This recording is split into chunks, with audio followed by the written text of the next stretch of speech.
Então vamos lá falar do René Descartes, tá? Ele tá ali dentro da história entre 1500 e 1600, né? Quando você fala ali de 1500, você sabe que nós estamos falando de todo aquele contexto de mudança que eu disse para você no outro vídeo. A Terra não é mais o centro, né? A gente descobriu as Américas, o mundo não é como a gente pensava que era, o universo não é finito, tudo tá mudando, né? A física não era como eu esperava, ou seja, nós estamos falando de um filósofo que está num período de transformação, que tudo aquilo que se acreditou, né? Ele diz ali, num dos seus livros, assim: eu estudei nas melhores universidades, eu estudei nos melhores lugares que se poderia estudar, e tudo que eu recebi foram erros e mais erros. Imagina a cabeça desse cara. Por isso ele começou a duvidar de tudo. Duvidava de tudo mesmo. Todo conhecimento que chegava até ele passou a duvidar. Ele passou a duvidar, inclusive, da sua própria existência, se ele mesmo existia. E ele passou a duvidar por dois motivos, certo? Ele tinha o argumento do sonho e o argumento do gênio maligno. Como assim, argumento do sonho? Ele diz assim: E se você aí do outro lado agora, se você estiver sonhando e não estiver agora sentado no lugar que você está assistindo essa videoaula, né? Quando você pega lá, ele tá sentado, escrevendo, olhando para a lareira, e ele diz assim: e se isso não estiver acontecendo de fato?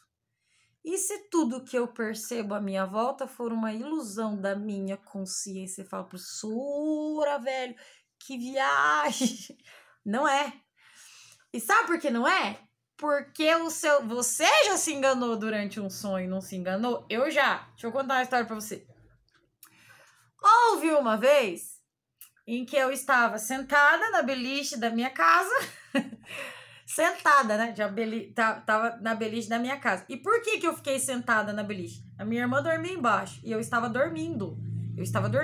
E no meu sonho, eu sonhava tão livremente que eu estava no alto de uma montanha linda e maravilhosa. E eu abri os meus braços, e quando eu abri os meus braços no alto da montanha para sentir o vento, abriram-se asas atrás de mim e eu saí voando lindamente pela montanha, né? E a minha irmã estava me vendo. Diz que eu sentei na beirada da cama, abri os braços e me joguei, dei de testa no chão. Acordei machucado. E a minha irmã rachando de rir. E ela perguntou: sua louca, olha o que aconteceu. Algumas imagens foram mandadas para o meu cérebro. O meu cérebro não sabia se estava dormindo ou acordado e mandou mensagem para o meu corpo levantar da cama, se jogar na cama, e por isso eu meti a testa no chão, porque o meu cérebro não sabe a diferença de quando eu tô acordado para quando eu tô dormindo. E se agora você não tiver acordado? E se você estiver dormindo? O seu cérebro se confunde. Você já falou dormindo? Aposto que já. Porque se isso acontece, eu não sei nem a diferença da realidade do sonho, da vigília pro sonho. Eu não sei se eu tô acordado ou se eu tô dormindo. E o outro argumento cartesiano é assim: e se, veja bem, ao longo da história, a gente vê o sol nascendo de um lado e se pondo do outro, e a gente acredita que o sol dá volta em torno da Terra. A gente vê isso. Aí o René Descartes pergunta assim: e se Deus, ele fez o mundo de um jeito a nos enganar, a fazer com que a gente pense que as coisas não são como elas são, mas são diferentes do que são, como o Sol, por exemplo, que parece dar volta em torno da Terra e não dá.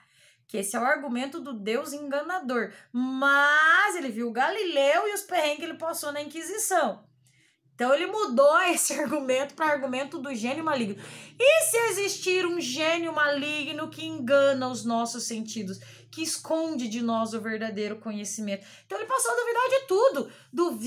Duvido que isso é assim, duvido, e passou a questionar. E isso é uma coisa para você fazer aí na sua casa. Questione os conhecimentos que te vieram da tradição, questione se não pode mesmo misturar leite com manga, questione se você não pode mesmo comer e tomar banho, questione, porque todo o conhecimento que chegou até René Descartes, até aquele momento, não era correto. Ele passou a duvidar de tudo, duvidou, e ele começou como se fosse um cético, né? Aquele que não acredita em nada, que duvida de tudo. Mas aí ele chegou a uma conclusão.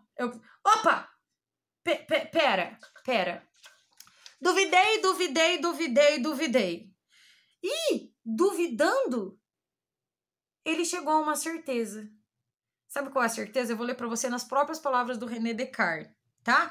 Tá lá no discurso do método, na página 54. Ele diz assim: enquanto eu queria, assim, pensar que tudo era falso, cumpria necessariamente que eu, que pensava, fosse alguma coisa.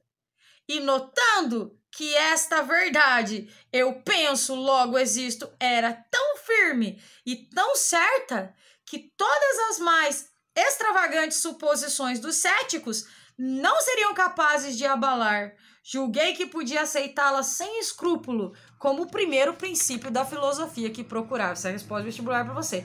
Ele duvidou e chegou a uma conclusão. Qual que é a conclusão que ele chegou? Pera! Eu duvido de A, eu duvido de B, eu duvido de C, eu duvido de D. Mas uma coisa eu não posso duvidar, que eu duvido. Porque assim, se a dúvida é algo que me encaminha a algumas certezas, certo? Porque eu duvido, chega uma hora que eu não duvido mais. Mas a dúvida está onde? Onde ela está? A dúvida está. A dúvida não tá em cima da mesa. A dúvida não tá na minha mão. A dúvida tá aqui dentro, velho, de mim, aqui dentro. Mas aqui dentro onde? Numa parte de mim que é o meu pensamento. Numa parte abstrata. Numa parte completamente abstrata que é o meu pensamento. Ele chamou essa parte de cogito, né? Cogito, pensamento, pensamento. De uma coisa eu não posso duvidar, que há algo que pensa em mim. Há algo que pensa em mim. Veja bem, dizer que há algo que pensa em mim é quase aproximar da ideia que existe uma alma em mim. Que eu não sou só olhos, ouvidos, nariz, mas eu sou uma substância que pensa. Uma substância pensante. E a partir disso, o René Descartes divide o homem em duas esferas, né? A res cogitans, res é coisa, e a res extensa, quer dizer, a coisa que pensa, da qual ele tem certeza que existe, e o resto que se estende sobre a coisa pensante, que ele não tem certeza que existe, porque pode ser um sonho, porque pode ser uma enganação de algum gênio maligno, certo? A primeira certeza do René Descartes, portanto, é cogito ergo sum. Cogito ergo sum. Penso, logo... Esse existo não é legal. A tradução melhor fica... Penso, logo sou. Sou enquanto coisa que pensa, coisa pensante. A primeira certeza que eu tenho é que enquanto eu penso, eu existo. Mas na coisa que pensa. Isso é profundo. Isso é profundo, né? Se você é cristão aí, você pensa que você de verdade é a sua alma. É uma esfera metafísica. Essa coisa que pensa em mim, eu tenho certeza. Agora, o resto, eu não tenho certeza. A primeira certeza da existência é a coisa que existe. Aí ele começou a separar. Então, eu sei que tem a coisa que pensa, certo? E nessa coisa que pensa, eu tenho algumas ideias. Algumas ideias que ele chamou de inatas, algumas ideias que ele chamou de adventícias e outras ideias que ele chamou de factícias, certo? O que são ideias inatas? Anota aí. São aquelas ideias que ele diz assim, nas palavras do René Descartes, parecem ter nascido comigo. Sabe? Algumas intuições primeiras, algumas ideias primeiras, algumas intuições. Eu vou falar disso logo mais ali, quando ele vai defender a existência de Deus, tá? Enquanto ideia nata. Ele pensa que provou a existência de Deus. Agora, o que são inata, que não depende do nascimento, sempre existiu. Na raça humana, por exemplo. Na raça humana, vem já da espécie, faz parte, é inato, já estava em mim, antes mesmo de eu existir, da minha composição, tá? Ideias inatas são aquelas que sempre existiram, que estão aqui em mim desde antes. Agora, as outras ideias são as adventícias, aquelas que me vêm a partir dos meus 5 sentidos, né?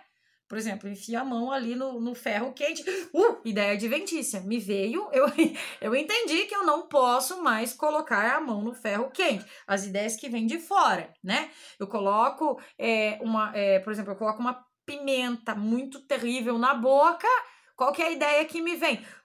Essa pimenta eu não posso comer mais. Então, eu já tinha as ideias inatas, agora as ideias adventícias. E tem as ideias factícias, que são aquelas que foram, ele diz assim, ó, feitas e inventadas por mim mesmo. São aquelas da nossa imaginação. Quando a gente combina A e B, por exemplo, né? Imagine que eu digo assim, cavalo voador é uma ideia factícia. Por quê? Porque existe cavalo, ideia adventícia, existe asa, ideia adventícia, juntei as duas, criei um cavalo com asas que voa. Isso não existe, mas é uma ideia factícia, certo? Então, eu disse para você que existem... A primeira conclusão a que ele chegou é de que ele pensa, e quando ele pensa, ele existe na substância pensante. Cogito ergo sum. Penso, logo sou. Penso, logo existo. A primeira conclusão que ele chegou. Aí ele vai separar, então. Então, o que eu tenho aqui nesse cogito? Eu tenho ideias inatas, aquelas que sempre existiram comigo. Eu tenho as ideias adventícias, aquelas que vêm de fora. E eu tenho as ideias factícias, aquelas que vêm da relação entre as ideias. Ele diz, feitas e inventadas por mim mesmo. Tranquilo? Beleza. Aí, então, nós temos lá a dúvida como um meio para se chegar ao conhecimento, duvidar de tudo, a primeira conclusão a que ele chega. E aí, nós temos o René Descartes falando sobre a ideia de Deus, né? E eu quero ler o próprio René Descartes para você. A ideia de Deus como uma ideia inata. Lembra que eu disse agora das ideias inatas? Uma das ideias é a ideia inata. Ele vai dizer assim, ó, pelo nome de Deus, tá lá no livro chamado Discurso do Método, na página 115, tá? Pelo nome de Deus, entendo uma substância infinita, eterna, imutável, independente, onisciente, que quer dizer aquele que tudo sabe, onipotente, que quer dizer aquilo que tudo pode, e pela qual eu próprio e todas as coisas que foram criadas e produzidas, né? Uma substância infinita, eterna e imutável. Como que ele chega a essa conclusão, ele que duvida de tudo? Como que ele chega a essa conclusão da existência de Deus? E numa certeza, sim, porque ele duvida de tudo. Eu vou te dar um exemplo aqui para resumir isso. E você vai fazer aí na sua cabeça agora. Pronto para esquecer do resto do mundo e pensar nisso que eu vou dizer? Ó. Primeiro, vamos pela lógica. É impossível pensar em algo que não existe. É impossível pensar em algo que não existe. Tenta aí. Você fala, professora, eu pensei num dragão. Um dragão não existe. Mas você utilizou olhos, você utilizou rabo, você utilizou coisas que já existem e só fez aí uma ideia factícia. Relacionou A a B e fez uma ideia factícia. Entende? Você não pensou em algo que não existe a partir de uma não existência.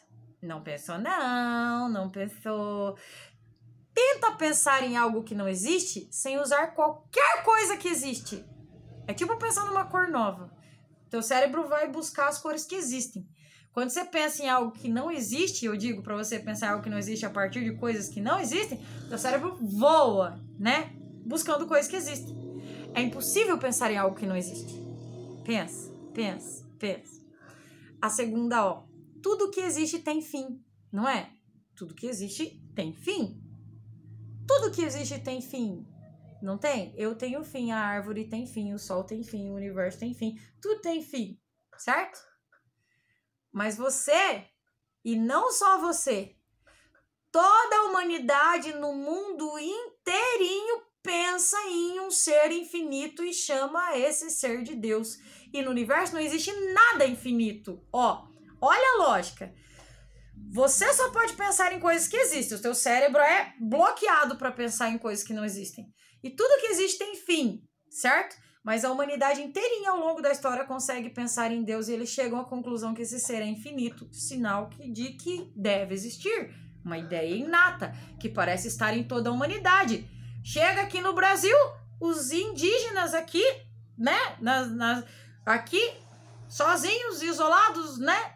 Eles já cultuavam seus deuses. Você vai na Grécia, deuses. Você vai no Egito, Deus. Você vai no Madagascar, deuses. Todo mundo pensa em um ser infinito como Deus. Ideia inata. Certo? Ideia inata. Prova de que Deus existe. Porque a gente não consegue pensar em nada que seja infinito no universo. E todo mundo chegou a esse consenso na história humana. Beleza? Aí depois de pensar e duvidar e buscar, o Descartes estabeleceu um método que ele considera seguro para você chegar a um conhecimento muito mais que seguro. Certo? Método. Isso é uma grande novidade da idade do Renascimento para a Idade Moderna. Eu vou confiar naquilo que passou por um método, que foi testado, que foi verificado, certo? Isso que eu tô falando pra você. Bicho, eu tô pensando pra você. Você vai encontrar um vestibular e isso vai cair. Por isso você vai decorar, mas você vai entender. Mas você vai decorar. Mas você vai entender, mas você vai decorar, tá? São 4 etapas do método cartesiano. 4 etapas do método cartesiano. Vou falar o nome para você. Evidência, análise, ordem, enumeração. Evidência, análise, ordem, enumeração. Certo? Evidência, análise, ordem, enumeração. Evidência, análise, ordem, enumeração. Evidência, análise, ordem, enumeração. Evidência, análise, ordem, enumeração. Evidência, análise, ordem, enumeração. Evidência, análise, ordem, enumeração. Você vai lá. Evidência, análise, ordem, enumeração. Evidência, análise, ordem, enumeração. A UEPG cobrou isso um ano retrasado nesta ordem. Evidência, análise, ordem, enumeração. Pra você repetir o dia inteiro, ficar com essa musiquinha na cabeça. Vou lançar agora essa maldição. Evidência, análise, ordem, enumeração. Evidência, análise, ordem, enumeração. Tá. Então, para eu produzir algo que seja seguro, eu devo confiar na minha razão, mas devo passar pela evidência. Algo tem que ser evidente.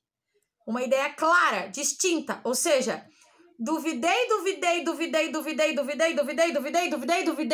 até que não tem como duvidar mais. A coisa se tornou tão evidente que não dá para duvidar mais. É essa a primeira etapa. Passar tudo pelo aquilo que ele chama de funil da dúvida, até não ter como duvidar mais. Vamos pensar, por exemplo, no amor, né? Ai, eu amo a minha mãe. Será que você ama a sua mãe de verdade? Ah, eu amo minha mãe, claro que eu amo minha mãe. O que é o amor? Já pergunto pra você. Vamos passar o amor que você sente pela sua mãe pela dúvida. Ah, professora, amor, eu dou a minha vida pela minha mãe. Tá, vamos devagar. Amor tem a ver com respeito? Amor tem a ver com parceria? Amor tem a ver com ser verdadeiro? Amor tem a ver com sei lá, cumplicidade? Se tem, passa pelo funil da dúvida o que você sente pela sua mãe. Você é verdadeiro com a sua mãe porque ela te bate ou porque você estabeleceu isso como regra de ação? Não, em consideração ao amor que eu tenho pela minha mãe, eu vou sempre falar a verdade para ela, né?